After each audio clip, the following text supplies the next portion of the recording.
सास प्रेमी के संग मजे लिया करती और बहू बाहर खड़ी होकर के देखा करती। और दोस्तों एक दिन ऐसा होता है कि जब बहू सास के बेड पर जाकर के लेट जाती है अपने कपड़े उतार कर।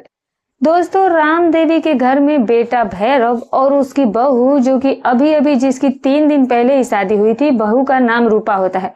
और 3 दिन पहले जैसे ही शादी हुई है तो गांव के लोग आशीर्वाद देने के लिए वहां पर आ रहे थे। तो फिर गांव का ही एक भवानी सिंह घर में आता है और वो रूपा को आशीर्वाद देने लगता है। जो कि नई नवेली बहू थी, उसके वो पांव छूता है तो वो उसे आशीर्वाद देता है। और फिर जो भवानी सिंह होता है वो गंदी नजर का व्यक्ति होता है, वो उस बहू को देख करके उसके लार टपकने शुरू हो जाते हैं।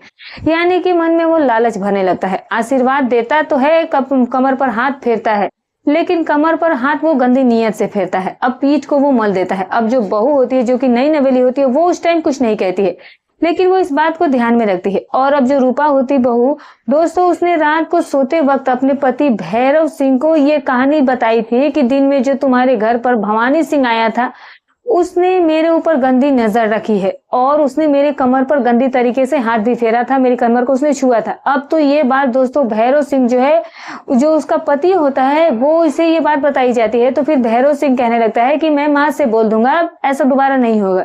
और फिर उसके बाद दोस्तों यहाँ पर जो कहानी लिखी जाती है, एक इंसान की इसमें जान तक चली जाती है। बहुत ही रोचक और दिलचस्प कहानी है, तो इस कहानी को पूरा जरूर सुनिएगा। गांव के अंदर, शहरों के अंदर, गली मोहल्लों में ऐसे किस्से जो है वो अक्सर सुनने को मिल जाते हैं, लेकिन जिससे पर्दा उठता है वही लोगों के सामने आ पड़ता है, वरना तो बहुत सारे पर्दे के पीछे ही रह जाते हैं। नमस्कार दोस्तों, स्वागत है आपका हमारा यूट्यूब चैनल में। दोस्तों ये जो घटना है ये मध्य प्रदेश के छतरपुर का एक गांव पड़ता है, जहां पर ये घटना घटी थी, जहां पर राम देवी नाम की एक औरत रहा करती है।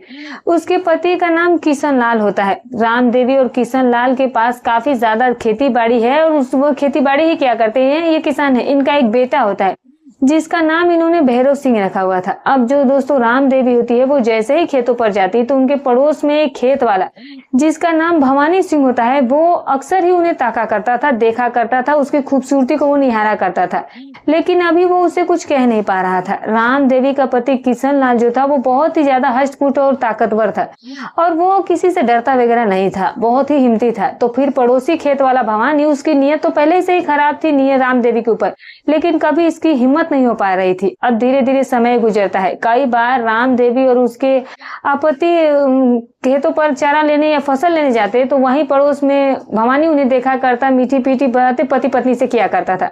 वो राम देवी को फंसाना चाहता था। अब दोस्तों क्या होता है कि धीरे धीरे समय गुजरने लगता है। बेटा जो है वो अब 10 साल का हो जाता है। भैरव सिंह अब 10 साल का हो गया था। बेटी अभी तक पैदा हुई नहीं थी। दोनों पति पत्नी सोच रहे थे कि बस इसी को ही रखेंगे और एक ही हमारे लिए काफी है, बहुत सारी प्रॉपर्टी है और शादी भी इसकी जल्दी कर देंगे।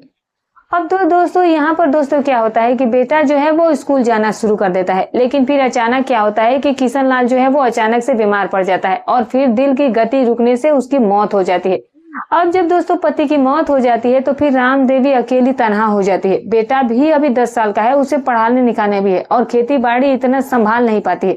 आखिर राम देवी वो खेती बाड़ी करती है, वो सारा काम देखती है, लेकिन जैसे फसल काटने का टाइम आता है तो बहुत सारे खेत होता है, तो फिर वो अकेली फसल को कैसे उठाए, बहुत सारी परेशानियां उसे भुगतनी पड़ जाती है। लेकिन जैसे ही राम देवी खेतों में काम करती तो अब जो वो पड़ोसी खेत वाला भवानी सिंह होता है दोस्तों, वो उसकी मदद करना शुरू कर देता है। राम देवी को भी मदद चाहिए थी। कई बार खेत काटने पड़ते, मजदूरों को बुलाना पड़ता था। कई बार जब इकट्ठे खेत करते गेहूं करता है तो कंबाइन जो मशीन होती है उससे कटवाना पड़ता है खेत, और कंबाइन जब अनाज डालती है तो कई ट्रैक्टर ट्रॉली भी चाहिए होते हैं।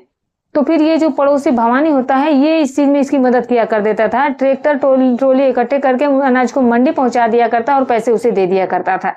कोई भी दिक्कत नहीं थी, अच्छे से सारा कुछ चल रहा था। एक बार की बात होती है दोस्तों कि खेतों पर ये लोग काम कर रहे थे। इधर अपने खेत में राम देवी काम कर रही थी और फिर अपने खेत में भवानी भी काम कर रहा था और कोई वहां पर खेतों में था नहीं। और तभी अचानक से बारिश आ जाती है और राम देवी के खेत के किनारे पर एक झोपड़ी सी बनी हुई थी। तो फिर ये दोनों भाग करके उस झोपड़ी में ही घुस जाते हैं और जब झोपड़ी में घुसते हैं तो फिर राम देवी के कपड़े जो थे वो तन बदन भी भीगा हुआ था और फिर कपड़ों से भी अंदर का तन जो था वो दिखाई दे रहा था, उसका बदन जो है वो साफ साफ दिखाई दे रहा था। अब तो दोस्तों उस वक्त राम देवी को देख करके भवानी सिंह उसकी तरफ ऐसी ऐसी बातें सोचना शुरू कर देता है।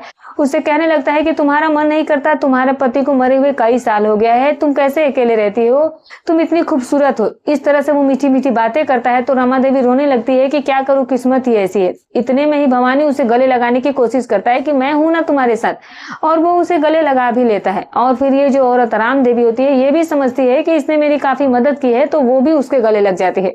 और फिर दोस्तों बिजली कड़कने लगती है, बारिश तेज हो जाती है और खेतों पर कोई था भी नहीं। और फिर यहाँ पर इन दोनों का रंगारंग कार्यक्रम शुरू हो जाता है और फिर दोनों के बीच में आज संबंध कायम हो जाते हैं। एक बार जब ये सब कुछ होता है तो फिर इस औरत को लगता है कि भाई उसे पति के जैसा उसे सुख मिल गया, उसका भी मन प्रफुल्लित हो जाता है।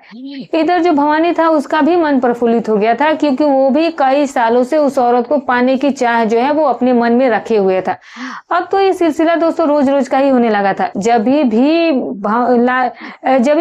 राम देवी खेतों पर आती, राम देवी और भवानी जो होते वो दोनों संबंध बनाया करते थे खेतों पर आकर अक्सर ही। और अब तो राम देवी उसे अपने घर पर ही बुलाने लगी थी। बेटा जब छोटा था, जब बेटा सो जाया करता है तो फिर इसे वो अपने घर पर बुला लिया करती और पूरी रात भर पति पत्नी के जैसे जैसे एक दूसरे के साथ समय बिताते। और अब तो ये दिन में भी आने लगा था। बेटा भी देखता है कि ये हमारी मदद करता है।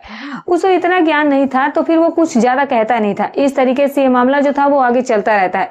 अब क्या होता है दोस्तों कि जो बेटा भैरव सिंह होता है, अब उसकी उम्र शादी के लायक हो चुकी है थी, तो उसके लिए लड़की ढूंढी जाती है और बहुत जल्दी लड़की मिल भी जाती है, क्योंकि भैरव सिंह के पास काफी खेत आया करते थे, काफी प्रॉपर्टी थी उसके हिस्से में। तो उसकी बहुत जल्दी शादी भी हो जाती है और शादी होती है तो पत्नी का नाम रूपा होता है। और जैसा कि मैंने आपको कहानी की स्टार्टिंग में बताया कि रूपा शादी होकर के इसमें आती है, तो फिर जो भवानी होता है वो भी इनके घर पर जाता है और फिर रूपा के कमर पर वो हाथ फेरना शुरू कर देता है। रूपा को देख करके उसकी लार टपकने लगती है, क्योंकि वो अंतर्मन में उसकी काफी वासना भरी हुई थी। अब तो जो भवानी होता है दोस्तों, वो अभी भी राम देवी के साथ सब कुछ करता आ रहा था। वो उसके घर पर आ जाया करता था और जब बेटा घर पर नहीं रहा करता था तो भैरव तो फिर पीछे से वो उस जो भवानी जो उसकी राम देवी के कमरे में भवानी चला जाया करता था और काफी देर के बाद वो उसके कमरे से बाहर निकला करता था और बहू ये सारा नजारा देखा करती थी। इधर बहू के कमर पर जब हाथ फेरा था तो फिर उसने अपने पति भैरव से कह दिया था। तो भैरव बोला था कि मैं माँ से कह दूंगा कि वो ना आए, लेकिन अब यहाँ पर इसी तरह से मामला चल रहा था। रूपा को भी गंदी नजर से वो देखा करता था और कई बार उसे स्पर्श किया करता था। वो चाय देने के लिए आया करती तो फिर चाय लेते समय उसके हाथ को वो टच किया करता है। तो अब यहाँ पर क्या होता है दोस्तों कि धीरे धीरे जो समय था वो गुजर रहा था। अब जो रूपा होती है दोस्तों वो बहुत ही ज्यादा परेशान हो जाती है। बार बार जैसे ही ये भवानी उसको छुआ करता तो फिर वो अपने पति से कह दिया करती थी। उसका जो पति भैरव होता है वो माँ से कह देता है, कहता है कि माँ ये काम ठीक नहीं, और माँ अभी भी उसके काम पर चालू थी। अब जो माँ राम देवी होती है वो सोचती है कि मेरे बेटे बहू का भी ये घर है और अब मुझे इसके साथ अफेयर जो है वो खत्म कर देना चाहिए। अब हमारी उम्र भी काफी हो गई है और राम देवी केवल अभी 45 साल की उम्र थी और भवानी की उम्र अभी 55 साल 52 साल थी, तो अब इस चीजों को छोड़ देना चाहिए। तो फिर अब राम देवी जो है वो इस भवानी से कहती है कि तुम अब घर पर मत आया करो, बहू बेटी का घर हो गया, अब ये चीजें ठीक नहीं लगती और अब ये रिश्ता हम लोग आगे नहीं रखेंगे। अब भवानी को ये बात बहुत बुरी लगता है कि रिश्ता तोड़िए, मैंने इसकी इतनी मदद की है और आज ये मुझे दूध में मक्खी की तरह निकाल करके फेंक दे रही है। लेकिन भवानी फिर अपने आप पर कंट्रोल करता है और कहता है कि चलो ठीक है, रिश्ता यहाँ पर खत्म कर रही हो तुम, लेकिन मुझे आना जाना मेरा मत बंद करवा। रिश्ता ठीक है हम लोग खत्म कर देते हैं। अब वो राम देवी कहते हैं कि फिर ठीक है तुम आना जाना करना, लेकिन हमारे बीच ऐसा कुछ होगा नहीं जैसा कि होते आया है। अब राम देवी जो थी वो उससे उस तरह के रिश्ते जो है वो जो संबंध उससे बनाया करती थी, उस तरीके से उसने बोला था कि अब हमारे बीच में ऐसा कुछ होगा नहीं, लेकिन अभी भी उसके घर आना जाना वो बंद नहीं करता है। और फिर उसके बाद दोस्तों भवानी जो है वो उनके घर पर ऐसे ही आने जाने लगा था। बहू को वो तकता था, बुरी कंडीशन यहाँ पर भी हो चुकी थी बहू की भी, और बार बार जब वो बहू को देखता तो फिर उसके मन में पता नहीं कौन कौन से ख्याली पुलाव पक रहे थे। एक दिन की बात होती है कि जो लड़का भैरव सिंह होता है वो बाजार गया हुआ था और फिर वो शाम को लौटने वाला था। भवानी उनके घर पर, भवानी को पता था कि आज जो भैरव है वो घर पर है नहीं, घर पर सिर्फ बहू और सास दोनों ही है। तो फिर भवानी जो है वो अपने घर पर खीर पूरी और झोल पूरी जो भी उसने चीज होती है दोस्तों वो कुछ बनाया हुआ था और दोस्तों ये बना करके वो ले जाता है कि आज हमें जो है वो पार्टी की थी और हमारे घर में ये सब चीजें बनी है, तो चलो अब तुम लोग भी ये खा लो। अब घर जैसा ही माहौल था तो फिर सास बहू भी उसके लाए हुए खीर पूरी को खा लेते हैं। उसमें मिली हुई थी नींद की दवा। दोनों सास बहू बेहोश हो जाती है उसे खाकर और उसके बाद भवानी बहू को उठा करके उसके कमरे में ले जाता है, उसको निर्वस्त्र करके उसके साथ वो संबंध कायम करता है और फिर ये सब कुछ करने के बाद बाहर आकर बैठ जाता है। भागता नहीं है, इंतजार करता है कि कब होश आएगा। उनको होश आता है तो बहू जो है वो अंदर से रोती रोती निकलती है, बहुत ही बुरा हाल था उसका। लेकिन तभी भवानी कहता है कि मेरा हक पहले बहू पर पहले था, क्योंकि मैंने इस घर की मदद की है और मुझे तुम इसको छूने नहीं दे रहे थे। ऐसी अश्लील बातें जो है वो भवानी कर रहा था और फिर उसके बाद वो वहां से चला जाता है और उनको ये धमकी भी देता है चाकू निकाल करके कि अगर ये बात किसी को बताई या फिर इस घर के बेटे भैरव को भी बताई तो मैं तुम दोनों को ही जान से मार दूंगा। वो तो वहां से चला जाता है। उसके अंदर तो घमंड था कि कोई इधर से कुछ कहेगा ही नहीं किसी से। लेकिन जैसे ही शाम होती है, रात में जब उसका पति भैरव आता है तो फिर उसके सामने वो लेटी लेटी रूपा जो थी वो रोना शुरू कर देती है और उसे वो सारी सच्चाई बयां कर देती है। अब एकदम से भैरव गुस्से से गर्म होकर बाहर निकलता है, लेकिन उसकी माँ उसे रोक लेती है। वो भैरव भी अपने हाथ में एक हथियार लेकर निकला हुआ था, कुल्हाड़ी वगैरह, लेकिन उसकी माँ कहती है कि नहीं बेटा ऐसा नहीं करते हैं। उसे वो रोक लेती है और फिर उसके बाद बात जो है वो आई गई हो जाती है और फिर ऐसे ही एक हफ्ता बीत जाता है। एक हफ्ता गुजर जाता है और अंदर ही अंदर वो बहू और बेटे जो थे वो पता नहीं वो कौन सी प्लानिंग बना रहे थे। एक हफ्ता गुजरने के बाद सास और बहू जो है वो दोनों खेतों पर काम कर रही थी और जो भैरव होता है वो अपने किसी काम से कहीं और गया हुआ था। तो फिर उसके बाद ये जो भवानी होता है दोस्तों, ये भी खेतों पर जाता है, अपने खेतों में ये काम कर रहा था। तो फिर वो उस बहू से फिर से बातचीत करना शुरू करता है कि कैसी रही थी वो रात। तो अब जो बहू होती है उसके सामने वो मुस्कुरा जाती है, कहती है कि आपके जैसा तो मैंने मर्द ही नहीं देखा, बड़ा ही मजा मुझे आया था और बहुत ही अच्छे हो तुम। इस तरह की मीठी मीठी बातें वो उससे करती है और फिर भवानी को वो जाल में फंसाती है और भवानी से कहती है कि आज रात को आ जाना, मेरा पति घर पर नहीं है और मैं तुम्हारे लिए दरवाजा खोल करके ही रखूंगी। और फिर उसके बाद दोस्तों रात हो जाती है और रात को सास तो गहरी नींद में सो रही थी। 11 बजे उसने उसे बुलाया था। गांव के अंदर तो लोग जल्दी ही सो जाया करते हैं। अब भवानी उसके घर पर जल्दी पहुंच जाता है 11 बजे और जैसे ही भवानी उसके कमरे में जा करके अपने कपड़े कुर्ते पजामे उतारना शुरू करता है, इतने में ही उसके पीछे से वार हो जाता है कुल्हाड़ी का।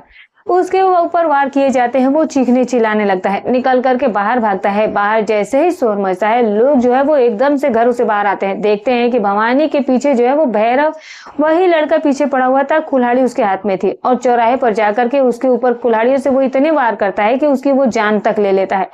उसकी हत्या हो जाती है और फिर उसके बाद पूरे गाँव को पता था तो फिर पुलिस को बुलाया जाता है। भैरव को जेल हो जाती है और घर पर रह जाती है दोनों सास बहू और अब भैरव उम्र कैद की सजा जो है वो उसे भुगतनी पड़ेगी और उसने उस आदमी की हत्या कर दी थी। अब यहाँ पर ये पूरा जो दोस्तों ये कहानी बनी है, इसमें सबसे बड़ी गलती किसकी मानी जाएगी? गलती किसकी मानी जाएगी? मेन चीज तो ये है, भाई एक बसा बसाया घर उजड़ गया था, नई नवेली दुल्हन थी उस घर के अंदर, वो अब विधवाओं की जैसी जिंदगी गुजारेगी और जो माँ थी और जो उसकी बहू थी अब अकेली रह गई। बेटा देख लो था, बेटा जो था वो जेल चला गया। खेती बाड़ी अब कौन करेगा? किस तरह से ये घर परिवार आगे चलेगा?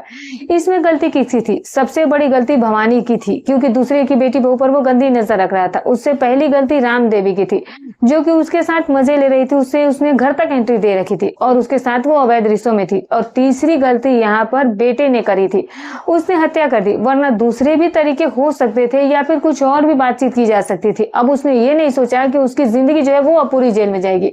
उसे ऐसा बिल्कुल नहीं करना चाहिए था, लेकिन अब जो हो गया सो हो गया था। गुस्से में न जाने लोगों से क्या क्या चीजें हो जाती है। तो दोस्तों ऐसे ऐसे कई बार परिवार बिखर जाया करते हैं, कई बार पत्नियां पतियों के बगैर नहीं रह पाती हैं और अवैध रिश्ता पाल लेती हैं और फिर उस अवैध रिश्ते की वजह से पूरा खानदान तबाह हो जाता है, जैसा कि यहाँ पर हुआ है दोस्तों। तो आप जो भी कुछ कहना चाहते हैं अपनी राय कमेंट बॉक्स में दे सकते हैं, लोगों के साथ शेयर भी कर सकते हैं।